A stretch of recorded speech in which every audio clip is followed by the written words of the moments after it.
Belief in oneself and knowing who you are, I mean, that's the foundation of everything great. People should learn from my mistakes as well, not only my successes. That's the beauty of living a life. I'm not a perfect guy. You can take whatever out of it that you choose that applies to you. Some things that I've done will not apply to you. And I made, by the grace of God and whatever angels that I had over my shoulders, I made it through. You may not make it through that same hole. But if you could take what I've done and then perfect on it, then that's great. We all aspire, we all have the same emotions. You know, no matter who you are, where you're from, we all have the same emotions. You know, we all want to be successful. We all have the same fears of failure. We all have this feelings of abandonment. We all want love. We have to stretch the audience. You know, it can't be a young man's game. It has to be a genre of music. You know, and what I do while recording is I find the truth. Whatever truth that I'm going through, it's a real emotion. If I say, I gotta learn to live with regrets. Now I can relate to that in my life, you can relate to that in your life, everyone can relate to it. So I find a true emotion and connect to that emotion rather than try to make a certain type of record or make a kiddie record. You gotta understand the reason, right? Why does that guy think like that? Right? How do you arrive at that point? You got to also look at that. You have to look at that. You got to look at the environments and places we live in and how things are set up and how things are structured and how we're always the last on the totem pole, even from our schooling to our roads, you know, everything that all the obstacles that's placed in front of us. If this is what I have to live for, then I'm going to take the chance to get more. It doesn't matter. It doesn't matter what happens to me. My first album, but I never really took it serious. It was more of a hobby, and it was such a gift to me. Like it was a gift. Like it wasn't really hard for me to create raps. It wasn't hard for me to write rhymes and things like that. This is when I used to write. Like in my earlier days, I used to write every day, every single day, in the kitchen, banging on the table. My mom's like, "Please, get us a break back here." I had this green notebook. I used to just write every single day. I wasn't writing with the intentions of having a record deal or anything like that. It was just something that I like to do. It was more of a hobby. I wasn't really just trying to get a record deal. So I would run the streets after that, then I just stopped writing. So then I would still get all these ideas. I have all these ideas and I still make songs, but now I'm making these songs in my head. But so it still wasn't a serious thing to me. To my man Jazz, who was also from Marcy, he got a record deal with EMI, and they gave him some paper. It was like 300,000. Like back then, this is like 88 or something. I'm like, for real? So it took a while, but when I really started getting serious, my first album came out in '96, and it was like, and I had to put the album out myself. Nobody would sign me. They thought I was terrible. Every single record, I went to every single record label. They was like, this guy's terrible. He's nothing. I mean, like, it went from singles. Like, I would press up singles, put in the car. I had to go to the record company. Go to the record stores myself. And here, take this. Come back, get $100, $200. Give them some more records. I mean, it really started like that. But it made me appreciate it so much more. No one gave me anything. They didn't give me a record deal. They didn't give me anything. Like, I really just took my time and grew it step by step by step by step. And that goes from not listening to other people again. Because I could have easily been like, wow, maybe I'm right. And maybe what I'm talking about ain't right. You know what I'm saying? They say no one wants to sign me. Maybe what I'm saying ain't right. I could have easily took that. That was easy. That would have stopped the suffering. But I didn't. I wanted everything to be in a real simple and honest place.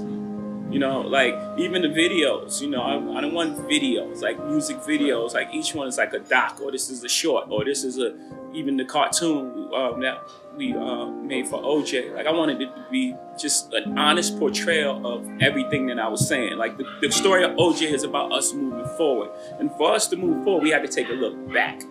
And we took a look back and say, okay, this is where we came from. And like, this is real images. These were shot by Warner Brothers and all these, not to single them out. Right. These were shot by major studios. Like these cartoons were on TV. This imagery of how we were presented was this. And I wanted to draw a thread between that's really happening now. It's still happening. It's just not as overt. When you look at TV, you don't see a fair, equal representation of people of color. You know, when there's a show on TV, it's like this black show is on TV, or like, that's a big deal. That should be an everyday occurrence, because we are all like dynamic humans and creatures, and we haven't evolved past race still. And so it's like, still, nigga, like that's, you know, those points are like real important to me. You know, I think that, of course, the headlines will be about being Kanye and things like that, but like, this album has a lot of topics, you know, that's why it had to be so short. It's so condensed. It's so dense with subject matters and all these other things that if it was longer, you wouldn't be able to take it. It would like wear you out. Never forget those true things that you stick to, the basic things that make you successful. And for me, it's that truth, finding that truth, the truth of the moment of where I am at the time. You know, not trying to cater to a certain demographic. I was around music my whole life. My mom and pop had like a huge record collection, so I started out listening to music early on, and I would just write music. You know, I just had a love from there. I didn't get to it, you know, I got caught into my neighborhood and my surroundings, but I've always taken it with me, and I've always went back to it, and it just got to a point where it was like, make this decision. This is something you really love and you love to do. It's time to really focus on it and get serious about it and give it your all. And once I did that, it was no looking back from there. My advice is just do things that are true to you. Most things that I'm involved with are extension of being creative. You know, Rockaway is a clothing company. It's part of who you are, and hip hop is your attitude and what you're trying to express, how you dress. I love sports growing up. I grew up in a household where sports was on 24/7. So these are all things that are comfortable for me. You know, these are things that I like. So I would just say get involved in things that you love, and also have a standard for yourself and have some sort of integrity and try to, you know, find some sort of truth in what you're doing. All the things that you apply in business, you know, they say that he has great instincts. Well, on the streets, having great instincts can be the difference between life and death, not just losing a deal or incarceration, you know, which is less than death. And being a person of high integrity, you know, people want to deal with you in business, in trust, and honorable, a man of your word.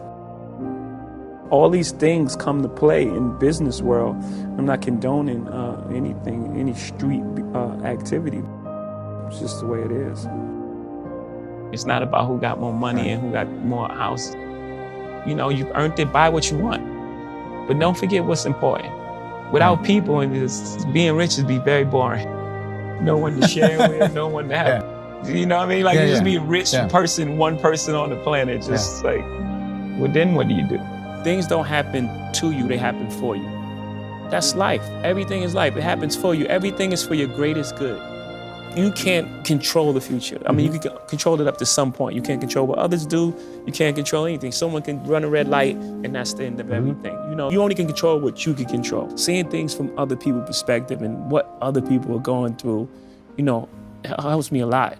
Was that somebody else that helped you get to that? Is that therapy? Is that group? Is that part of therapy, but part of being who I am, you know, but definitely a lot of therapy. Now, I've been taught everything but emotional intelligence. You know, that's not what you're taught as a young man growing up in projects. You're taught to survive. I come from the school of making albums. I know right now, you know, everything being digital and everything being so fast and everything that, you know, separate and people, you know. I try to make albums because for me, it's a capsule of time. You know, it's not just music for me. You know, for me, it's where I was at this moment, or what I'm trying to capture. And what I'm trying to capture, the blueprint is, you know, what I call a new classic, because it's influenced by the Marvin Gaye's and the generation before us, but it's not a recreation of what they've done. My interpretation of it, and it's me making my mark. It's saying, here, this is what I want to be remembered as right here. I think every move made, like we're going to compare it to chess, I think every move made is to be learned from, whether it was a good or a bad move. And I think it all sets you on a path. So in order for me to take back any of those moves, I would have to be unhappy with where I am now. And where I am now is, I couldn't even imagine in my wildest dreams. that I would be here. So for me to take any of those moves back would be affecting the natural course of where I am now. So I wouldn't want to be anywhere else.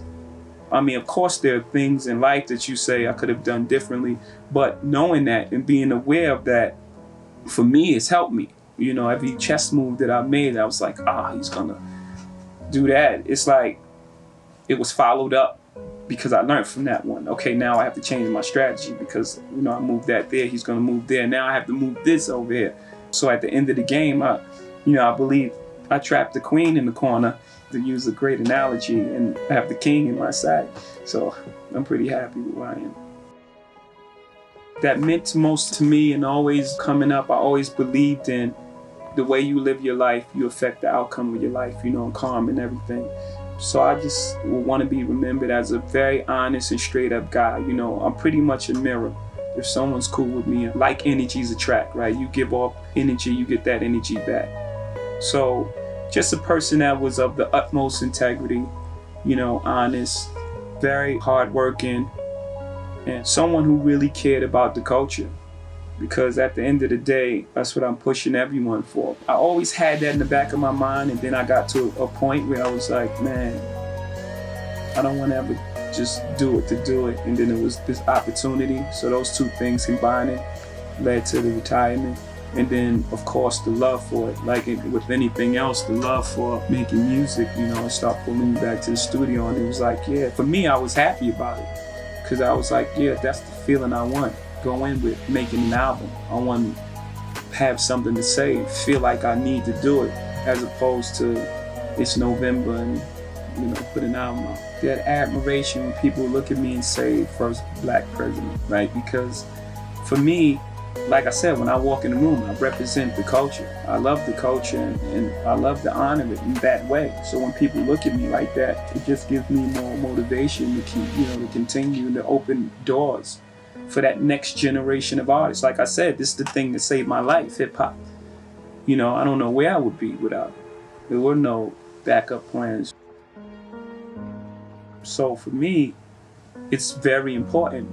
And when people recognize that, you know, it just lets me know that I'm doing the right thing.